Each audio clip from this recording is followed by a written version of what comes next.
It began with the rain, a soft, silken drizzle that tapped gently against the train window as Eliza stared out into the vast Irish countryside. The rhythmic sound of raindrops pattering on glass had always calmed her nerves. But today, her heart drawn louder than the thunderclouds forming in the distant sky. She clutched the aged letter in her hand, its edges frayed, its ink faded, but its message still burning clear in her mind come to St. Declan's before the first full rain of autumn. There are truths buried in its stone, signed only by a friend. The year was 1974, and Eliza, a young archivist from Dublin with a knack for forgotten legends, found herself following an impulse she couldn't explain. Easy, St. Declan's Monastery wasn't even on most modern maps anymore. It was spoken of only in whispers, an abandoned stone ruin nestled deep in County Waterford, surrounded by mist and legend. They said it was once a school, once a sanctuary, once a prison. Some claimed it was cursed. Easy, others swore they had seen lights flickering in its chapel long after sunset. But no one had dared go near it in decades. The train pulled into a small station named Ardmore, no more than a single bench and a flickering lamp. Eliza stepped off, pulling her wool coat tighter against the wind. The rain now heavier, sheets of silver washing over the emerald hills beyond. Waiting on the platform was an elderly man in a brown cap and worn boots holding a crooked sign. Miss E. Gray, you're the one for Declan's. He asked in a voice rough with age and wind. Eliza nodded, her damp curls bouncing. The man didn't smile, just turned and gestured toward a rusted Jeep parked by the road. Name's Connolly. Haven't taken anyone near that place in years. He spat to the side. Best keep your visit short. As they drove, the countryside transformed. Rolling green hills gave way to dense, brooding woods. Mist slithered between ancient oaks like ghosts searching for a body. The road narrowed, turned to gravel, then to muddy tracks barely wide enough for the tires. Connolly said little. Occasionally he'd glance at Eliza, then at the clouds gathering above. They say Declan's was built over something older. He muttered at one point. Something that never sleeps. When the trees finally opened, St. Declan's emerged like a shadow from a dream. Tall, crumbling walls of gray stone wrapped in ivy, windows shattered by storms of past decades, and a towering bell that hadn't rung in 50 years. Eliza stepped out, her boots sinking into the wet moss. She could feel it, the silence. It wasn't just the absence of sound, but something deeper. The kind of silence that feels alive, like it's listening. Connolly handed her a lantern. You sure you'll be all right? She nodded again. He didn't argue. Just looked at her one last time and said, don't stay after the second hour of nightfall. Then he drove off, his taillights vanishing into the mist. Eliza took a breath and pushed open the old iron gate. It screamed against the rust, the sound echoing off the ruined walls like a warning. Inside, the monastery was more intact than she expected. The main corridor still held its shape, though roofless, and murals faded by time-told stories of saints and sinners. She followed the central path into what had once been the chapel. The altar was shattered, pews rotted and crooked. But there, in the center, lay a book. Not just any book. This one seemed untouched by time. Its leather was pristine, its pages unwrinkled. On its cover, carved in gold leaf, the record of the quiet. Eliza opened it. The first page was blank, then the second. But on the third, words appeared, not written in ink, but slowly forming before her eyes, as if being written by invisible hands. To find what you seek, you must remember what you forgot. Begin in the west wing. Follow the raven's path. Eliza's breath caught. Her instincts screamed to leave, but curiosity bound her feet in place. She turned and found herself facing a stone hallway she hadn't noticed before, a narrow passage leading deeper into the monastery. At its entrance, carved into the wall, was a raven with its wings stretched wide. With lantern in hand and heart racing, Eliza stepped into the hall. It twisted and turned like a labyrinth. She passed rooms that once served as dormitories, now filled with collapsed furniture and shattered glass. But in one, a candle still burned. Its flame did not flicker in the wind. She entered. A child's voice whispered from the corner. "You're late." Eliza spun around. No one there. But then a figure appeared in the mirror across the room. A girl no older than 10, in a gray school uniform, staring at her. The reflection moved, but the room stayed still. "You mustn't wake the sleepers," the girl said. "They remember pain." Oh, Eliza stepped back, her breath shallow. She looked again. The mirror was cracked and empty. She clutched the letter tighter in her coat pocket. The words suddenly seemed less mysterious and more urgent. The west wing ended at a door that pulsed with cold air behind it. She opened it slowly. The room beyond was circular, and in its center was a pool of black water. On the walls, drawings, hundreds of them, all made by children's hands. Some were of smiling suns and meadows, others of hollow-eyed creatures, shadows behind doors, tall men with no faces. A wind howled from within the water. Eliza stepped closer. Her reflection twisted. For a moment, she saw herself, not as she was now, but as a girl of 7, alone, crying, holding something, a raven feather. The realization hit her like lightning. She had been here before. This wasn't her first visit to St. Declan's. The memory clawed its way back. A field trip long ago. Her class had come to visit an old abbey. It rained. A girl had gone missing. Eliza had found the feather in a side room, then wandered away from the group. She remembered voices, non-adult voices, children whispering her name, and then she remembered nothing more. She had forgotten on purpose. She stepped back from the pool. The book in her satchel pulsed. Its pages turned on their own. New words bled across the paper. "You must finish what you started. Night is falling." A bell rang, loud, deep, the tower bell. Impossible. Eliza fled the room, heart in her throat. The corridor had changed. The windows now glowed red. Doors that had been open were now sealed. The monastery was shifting, breathing, reacting to her presence. Then, in the distance, she saw a light.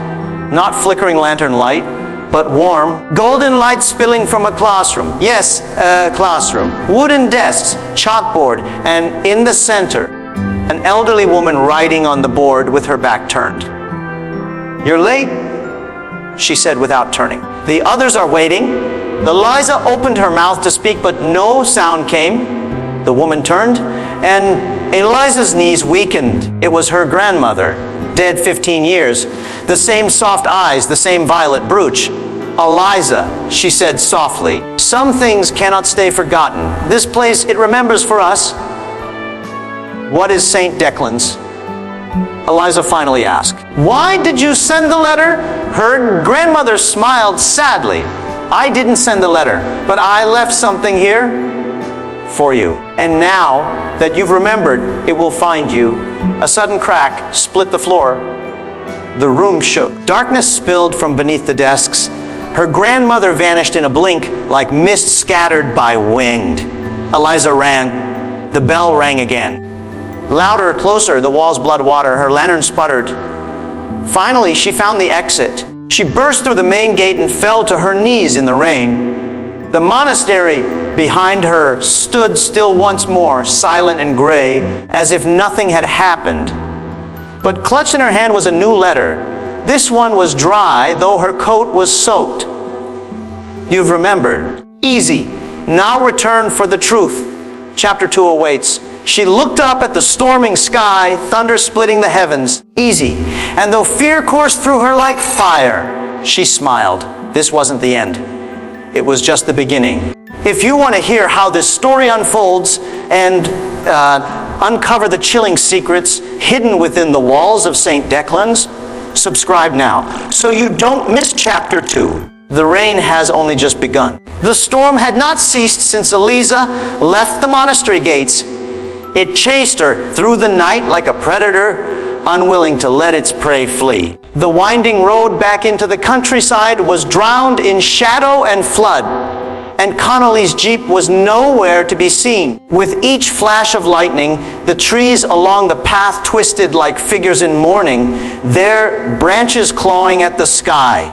The letter she held in her hand, the one dry artifact in a world of wet chaos, pulsed faintly, a silver glow, and though she was drenched and shaking, Eliza couldn't ignore the fire kindling within her.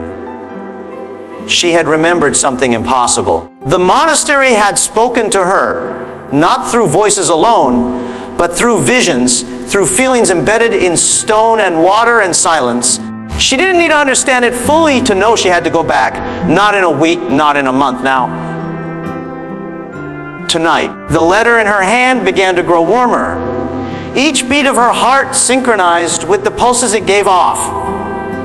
It was leading her, not back through the path Connolly had brought her on, but along a trail that had been hidden until now. A thin, overgrown path veiled by vines and centuries of neglect, lit only by the letter's glow and her own trembling lantern. The trees bent slightly as if in reverence, and as she moved deeper, the sounds of the storm faded. Not because the rain had stopped, but because something older than weather took hold of the air. A hush. The kind of hush that filled ancient libraries and tombs. The path ended abruptly at a stone arch hidden behind an overgrown hill. It had no door, just darkness yawning beyond it. Etched into the arch were the same symbols she had seen in the chapel: ravens, water, eyes without pupils. The letter burned once, then dissolved into ash. Eliza stepped through. On the other side, time felt different. The ground beneath her boots was dry. The air was thick and cold, and every breath she took felt like inhaling memory. Before her stood the monastery, not the ruined shell she had escaped from, but St. Declan's as it once had been. Its walls were whole. The bell tower glistened with gold, and candlelight flickered in every window. Children's laughter echoed faintly in the air. The sky above was a still, moonlit gray, but rain no longer fell. Eliza stood frozen. She had stepped into a memory, or a dream, or perhaps the monastery's own consciousness. She pushed open the grand oak doors. Inside, the halls bustled with children in uniforms, smiling, whispering, some studying, others playing tag across the corridor. None noticed her. She wasn't there to them. Not truly. She moved past them like a ghost, heart thundering. She was witnessing the past. The real past. And yet there was something wrong. At first, she couldn't place it. But then she looked closer at their eyes. Every child had the same eyes, empty. Not dead, not blind, but hollow. As if someone had taken their memories and painted over them with obedience. She entered a classroom. A nun stood at the front, chalk in hand, writing strange words in Latin across the blackboard. The children recited in unison, in voices too synchronized, too robotic. Then, all at once, they turned their heads to the left, toward a tall cabinet sealed with iron. One of them stood and walked to it, opened it. Darkness poured out like smoke, and from within, something moved. Eliza backed out of the room, unable to breathe. She wandered deeper into the dream monastery, her mind now racing with questions. What had this place been used for? What had she been part of as a child? Why did she remember so little? She turned a corner and found herself in the chapel again, but this time it was full. Hundreds of students knelt in silent prayer while 3 robed figures chanted at the altar. She recognized one of them, her grandmother. Younger, stronger, with a gaze both kind and broken.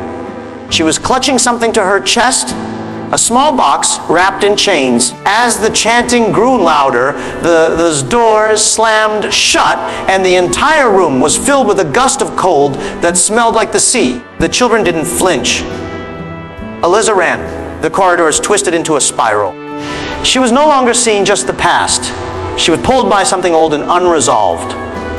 Then, a voice clear. Kind. Eliza, don't be afraid. She turned. A boy stood there, no older than 12, Pale skin, raven, dark hair, and green eyes that shimmered like lake water. "You came back," he said. "You remembered me?" "Who are you?" she asked, her voice shaking. "I don't remember you." He smiled, not sad, but knowing. "You were the only one who tried to help me. The only one who heard me cry when they locked me in the well." The image hit her like a scream. A memory of herself as a girl, running through the hallways, hearing sobbing behind a sealed grate, calling out for help. A teacher had grabbed her, scolded her, said it was just the wind, but she knew it hadn't been. She had felt it in her bones. They said I was dangerous. The boy continued, "Because I could see what they didn't want us to see, the sleepers." "What are the sleepers?" she asked, breathless. "The ones they buried beneath the monastery, the ones they tried to use." He looked up at her. "But now they're waking up." Ah! Suddenly the corridor shook. A great moaning echoed from the earth itself. Cracks split the walls. Shadows began crawling out from the corners. Long, thin-limbed figures with eyeless faces, reaching out hands that shimmered like wet ink. The boy took her hand. "There's still time. If you help me finish the ritual, we can stop them." "But I don't know how," she cried. He said, "It's in you. You left it here. Easy. You hid it." With that, he led her to a staircase she hadn't noticed before. Down, far beneath the monastery, into the catacombs. The air turned thick, heavy with dust and old blood. The walls were lined with tablets, each with a name carved into it. Dozens, hundreds, all children, all forgotten. At the center of the crypt was a stone circle, and in its middle a single raven feather, easy, glowing with pale blue light. "This is the memory you buried," the boy whispered. "Place it on the altar. Finish what you started." Eliza stepped forward, the feather now pulsing in her hand. As she knelt before the altar, the shadow figures began to close in. The walls cracked further. Water began seeping through the stones, salt water, as if the sea itself was coming to reclaim the land. She placed the feather down. Nothing happened. The boy stepped forward, placing his hand over hers. "You must say it. The words you read in the book." The book. She closed her eyes, reaching into memory. "To find what you seek, you must remember what you forgot." Her lips moved. She repeated the chant. The feather ignited with light. A sound like wind through a forest filled the chamber. The shadows shrieked and withdrew. The walls stopped shaking, easy. And for the first time since arriving, she heard peace. Not silence, peace. When she opened her eyes, the boy was gone. In his place lay a journal. Her name was on the card. She opened it. The first page, a drawing she had made as a child, of a raven flying over the sea. The next, a letter written in her grandmother's hand. "Eliza, I tried to protect you from the truth. Nothing is ease. You were born from this place. You were one of the sleepers once, not buried in the ground, but hidden in plain sight. You escaped because your mind was too strong, your heart too awake. I loved you too much to let them keep you. So I erased your memories. But now you've returned, and in doing so, you freed the others. The spell is broken." The monastery began to dissolve around her. Not collapse, dissolve, as if its purpose had been fulfilled. Light poured through the cracks. The ground became soft with grass. The walls faded into trees. Eliza stood up, the journal still in her hand. The crypt had become a clearing. Wildflowers blooming where stone once stood. Above her, ravens flew, not circling, but soaring, free. She walked until the clearing ended at the hill once more. The arch was gone. The storm had passed. Dawn broke in orange and lavender over the horizon. Connolly's jeep waited at the edge of the path, its engine off, the old man leaning against it, sipping tea. "Told you not to stay after the second hour," he grunted. Eliza smiled. "I stayed a lifetime." He raised an eyebrow but didn't ask. He knew. Somehow he knew. As they drove off, she looked back one last time. The land where St. Declan's had stood was just a field now. quiet, peaceful, free of ghosts. But in her bag, the journal pulls softly. A reminder that some stories aren't meant to be forgotten. They're meant to be remembered, to be told, so they don't happen again. As the Jeep disappeared into the winding road, the wind carried with it a whisper, not of fear, but of gratitude. And far above, the raven sang a new song. If this story gave you chills, if it stirred something forgotten in your soul, then don't forget to subscribe to the channel. More stories like this of mystery, memory, and magic are waiting just around the bend. Sleep well. And remember, some places never truly disappear.